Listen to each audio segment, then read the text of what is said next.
Hello friends, आज हम lacrimal cyst पढ़ेंगे।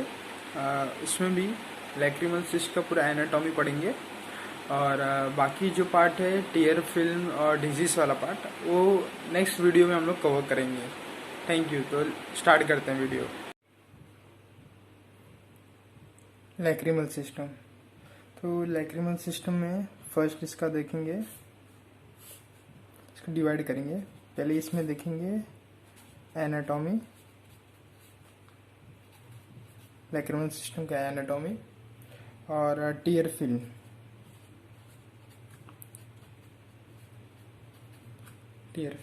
और सेकंड पार्ट में देखेंगे ड्राई आइस, वाटरी आइस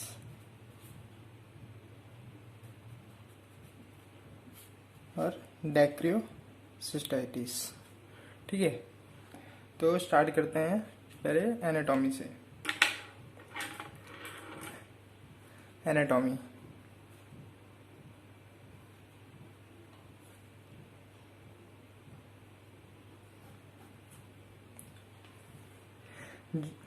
ये हमारा आई है, एक रेफरेंस के लिए आई बनाते हैं। और जो हमारा लैक्रिमल डक्ट रहता है, लैक्रिमल डक्ट यहाँ पे रहता है।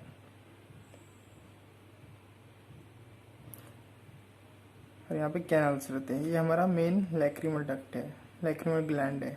ठीक है, लैक्रिमल ग्लैंड जो रहता है वो रहता है लेटरल साइड में, रहता है। और कहाँ पे रहता है?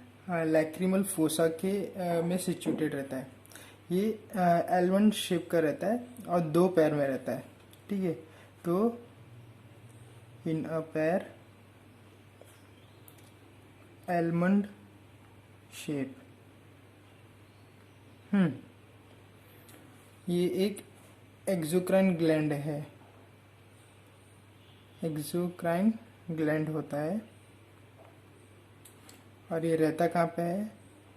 Lies in upper lateral region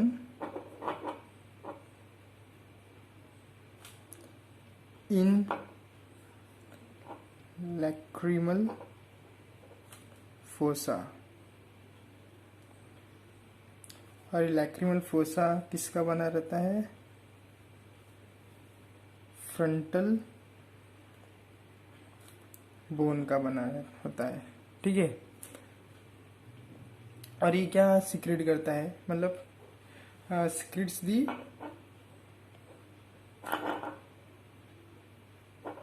the aqueous layer of the tear film. और ये टीयर फिल्म क्या है? ये हम टीयर फिल्म जब पढ़ेंगे तब आप देखेंगे टीयर फिल्म होता क्या है एग्जैक्टली। फिर ये हो गया हमारा main lacrimal gland. Lacrimal gland में और भी क्या आता है? लैक्रिमल ग्लैंड में क्या होता है? एक तो हमारा मेन हो जाता है लैक्रिमल ग्लैंड, फिर इसके साथ साथ एक्सेसरी ग्लैंड्स में क्या क्या आता है? एक्सेसरी में क्या क्या आता है? क्रॉस आता है और वुल्फ आता है। तो जो हमारा ये मेन लैक्रिमल ग्लैंड है, तो ये responsible for reflective secretion, responsible for reflective secretion. जैसे कि हमारे आँखों में कुछ कचरा चला जाता है या फॉरेन बॉडी आ जाता है, तो उस समय ये अपना काम करना चालू करता है। ठीक है, और जो मेन अब ये है एक्सेसरी ग्लैंड है। एक्सेसरी ग्लैंड क्या है? बेसल है। ठीक है, और ये रिस्पॉन्सिबल है आई को नरिशमेंट देने को, नरिशमेंट ऑफ दी आई। ये हो गया हमारा पूरा मेन लैक्रिमल ग्लैंड। इसके बाद आता है ड्रेनेज सिस्टम। ड्रेनेज सिस्टम में हम देखेंगे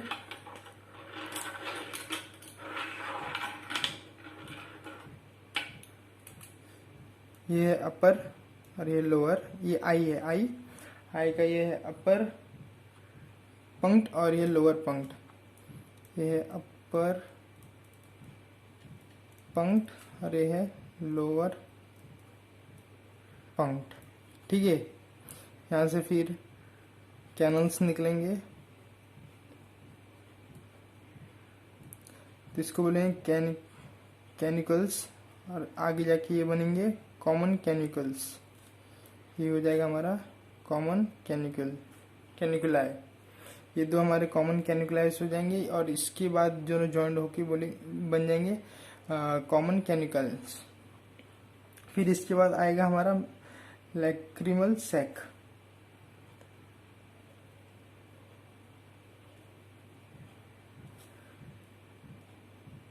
ये हमारा लैक्रिमल सैक है, और इसके बाद ये आता है नेजो लैक्रिमल डक्ट। तो ये हो गया हमारा लैक्रिमल सैक, और ये हो गया नेजो लैक्रिमल डक्ट। ठीक है, और फिर ये आगे रन करता है इंफीरियर मियाटस ऑफ नोज। अभी इसमें एक और चीज, इसका लेंथ कितना रहता है? इसका लेंथ रहता है, लैक्रिमल सैक का लेंथ रहता है 10 mm, और नेजो लैक्रिमल डक्ट का लेंथ होता है अराउंड 10 to 18 mm, और ये लाई करता है, lies in frontal process. Frontal process में ये लाई करता है। ठीक है, इसके बाद ये तो था हमारा पूरा ड्रेनेज सिस्टम। ड्रेनेज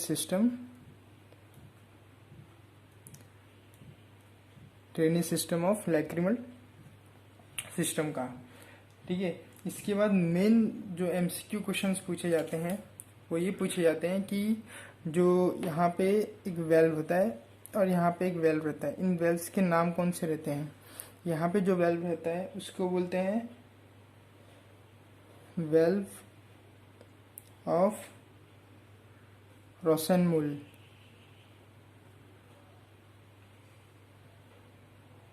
और यहाँ पे जो वेल्व रहता है उसको बोलते हैं वेल्व ऑफ हेस्नर। ठीक है, अब इसमें क्लिनिकल फीचर क्या होता है? क्लिनिकल फीचर देखते हैं इसका।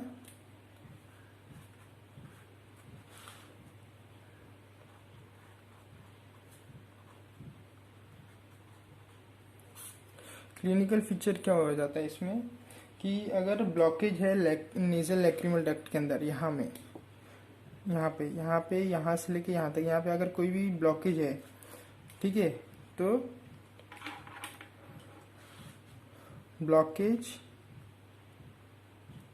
ब्लॉकेज ऑफ नेजो लैक्रिमल डक्ट, तो यहाँ पे ट्रीटमेंट क्या करना चाहिए? ट्रीटमेंट बाय सर्जरी किया जाता है, DCR, डेक्रियोसिस्टोराइनोस्टोमी। डेक्रियोसिस्टोराइनोस्टोमी किया जाता है यहाँ पे। तो यहाँ पे मेन एग्जैक्टली करते क्या है कि एनास्टोमोसिस बिटवीन लैक्रिमल सैक और मिडल मियाटस ऑफ नोज। ठीक है, यहाँ पे क्या करते हैं? Anastomosis of lacrimal sac and middle meatus of nose. ये हो गया हमारा पूरा एनाटॉमी। इसके बाद हम देखेंगे nerve supply, nerve supply of lacrimal system. ठीक है, तो नर्व सप्लाई इसमें दोनों आते हैं नर्व्स। तो एक होता है पैरासिम्पथेटिक और दूसरा होता है सिंपथेटिक। ठीक है, इसका स्टार्ट कहाँ से करेंगे पहले वो देखते हैं। तो ये हो गया हमारा, ये समझ लो ये हो गया superior salivatory nucleus, superior salivatory nucleus. ठीक है, सुपीरियर सलाइवेटरी न्यूक्लियस का जो अपर पार्ट है उसको बोलते हैं लैक्रिमेटरी न्यूक्लियस। इसको बोलते हैं, इसको बोलते हैं लैक्रिमेटरी न्यूक्लियस। यहाँ से हमारा जो है पैरासिम्पथेटिक नर्व अराइज होएगा, पैरासिम्पथेटिक नर्व अराइज होएगा, पैरासिम्पथेटिक नर्व, ये पैरासिम्पथेटिक नर्व अराइज होएगा और जाएगा 7th नर्व के अंदर।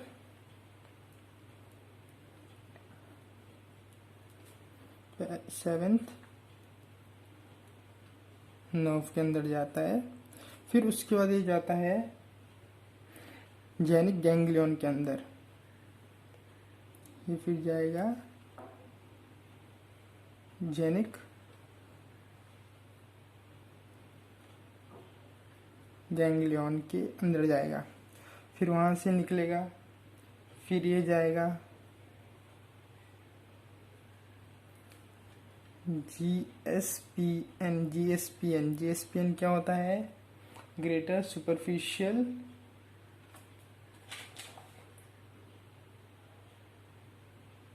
Patterson nerve. तो ये हो गया, इसको बोलते हैं ग्रेटर सुपरफिशियल पैटर्नल नर्व। ठीक है, इसके बाद यहाँ से ये जाएगा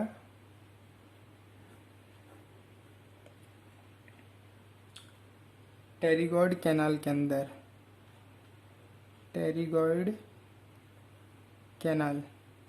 लेकिन एक और चीज साथ साथ में स्पाइनल कॉर्ड से भी एक नर्व आएगा।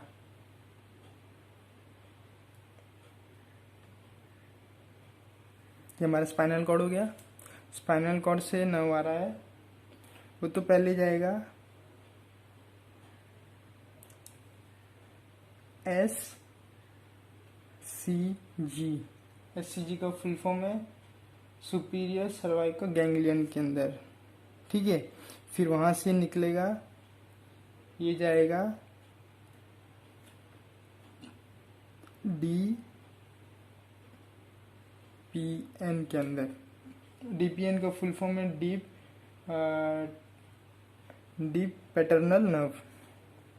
तो इसका फुल फॉर्म है डीप पैटर्नल नर्व। ठीक है,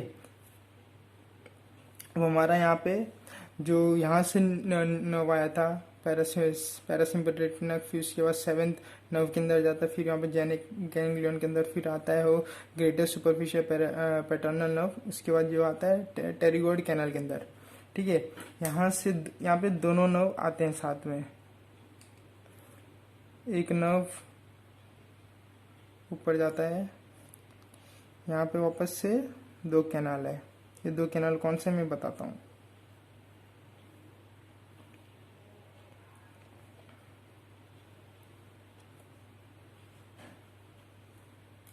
वापस से ये भी आता है, यहाँ से नर्व आता है। तो ये वाला जो कैनाल है वो होता है हमारा जाइगोमेटिक नर्व रहता है। जाइगोमेटिक नर्व यहाँ पे रहता है, जाइगोमेटिक नर्व कैनाल। और ये रहता है हमारा लैक्रिमल नर्व, लैक्रिमल नर्व। और ये अराइज कहाँ से होता है? ये अराइज होता है, ये दोनों अराइज होते हैं ट्राइजेमिनल गैंग्लियन के अंदर से, ट्राइजेमिनल गैंग्लियन। और इसके साथ साथ ये जो वाला नर्व रहता है, जो लैक्रिमल नर्व रहता है, ये रहता है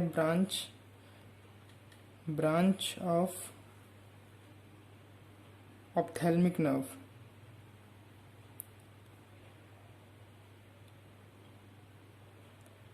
ऑप्थेल्मिक नर्व, ठीक है। और लेकिन यहाँ पे एक और रहता है जो हमारा काम का तो नहीं है लैक्रिमल सिस्टम के अंदर, लेकिन वो भी मैं बता देता हूँ। ये रहता है मैंडिबुलर नर्व, और ये रहता है मैक्सिलरी नर्व, ठीक है। तो ट्राइजेमिनल गैंग्लियन से 3 नर्व्स निकलते हैं, जिसमें से हमको 2 का ही काम है। इसमें से एक रहता है ब्रांच ऑफ ऑप्थेल्मिक नर्व, जो आगे जाके लैक्रिमल नर्व कैनाल बनाता है, और मैक्सिलरी नर्व जो बनाता है ज़ाइगोमेटिक नर्व कैनाल बनाता है, ठीक है। अभी यहाँ पे हमारे दोनों नर्व आ रहे हैं, वो जाते हैं पहले तो ज़ाइगोमेटिक नर्व के अंदर, फिर वहाँ से वापस से निकलते हैं, फिर जाते हैं लैक्रिमल नर्व के अंदर, फिर दोनों जाके मिलते हैं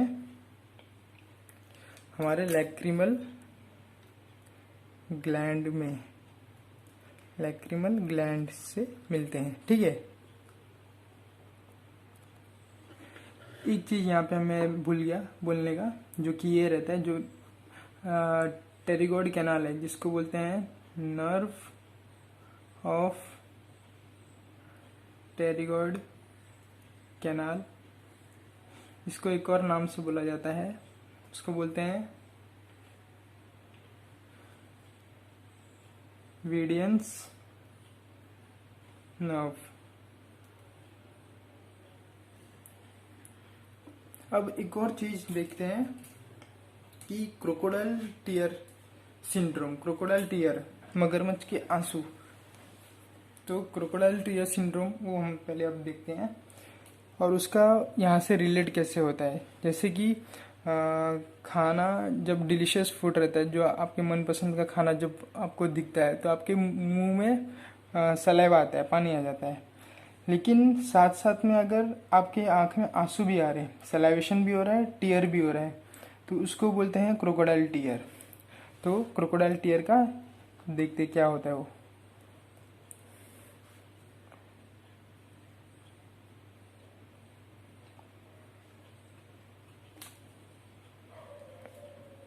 क्रोकोडाइल टीयर,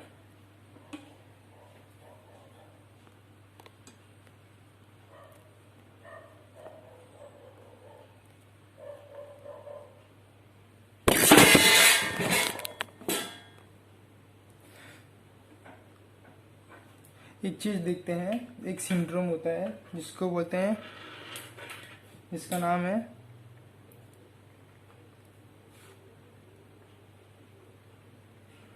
फ्रीज सिंड्रोम। इसमें क्या होता है, जब भी हम खाना खाते हैं, while eating food we get sweating। जब खाना खाते हैं तो हमको स्वेटिंग होता है, इसको बोलते हैं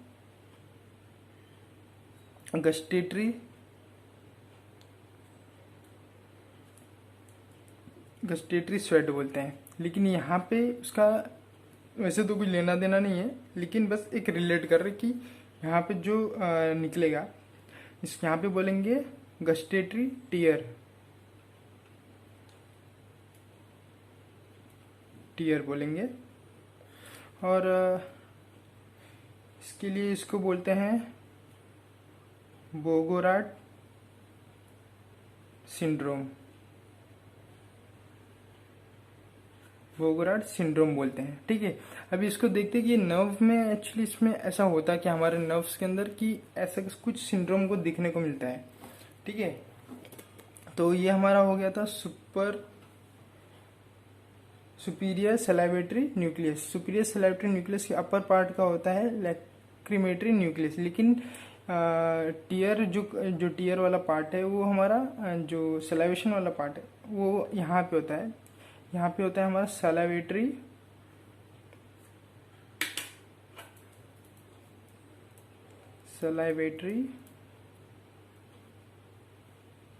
न्यूक्लियस, इसके अंदर से निकलेगा salivatory nerve.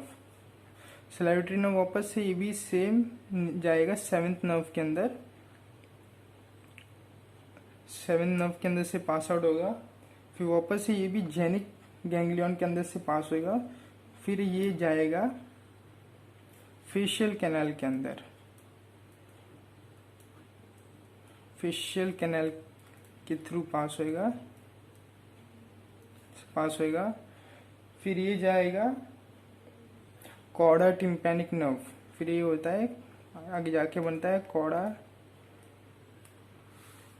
Chorda tympanic nerve, फिर ये आगे जाके बनता है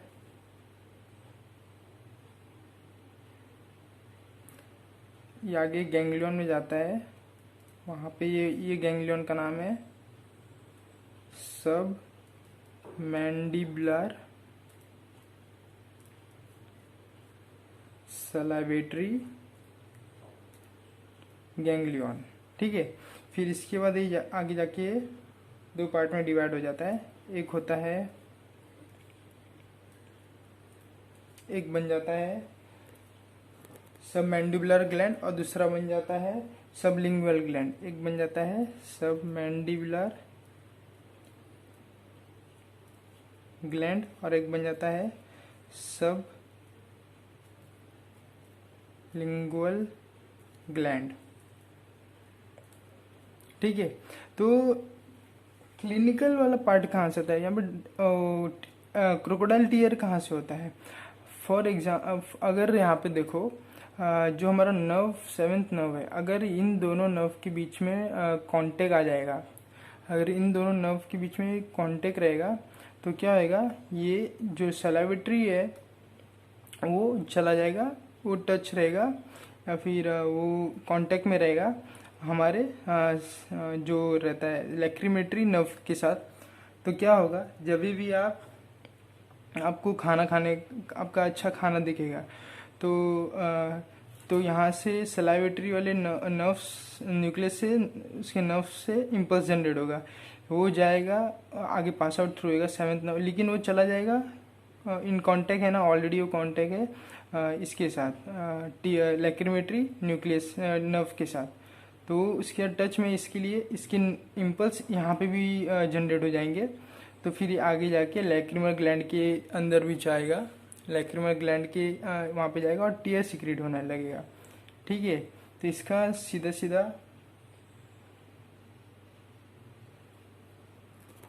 तो यहाँ पे हमको ट्रीटमेंट ये करना पड़ता है कि ये जो नर्व कांटेक्ट में है इसको हमको अलग करना पड़ता है। ठीक है, इसका और कोई प्रॉपर ट्रीटमेंट तो नहीं, बस हमको ये नर्व को अलग करना पड़ेगा, नहीं तो फिर कट करना पड़ जाता है।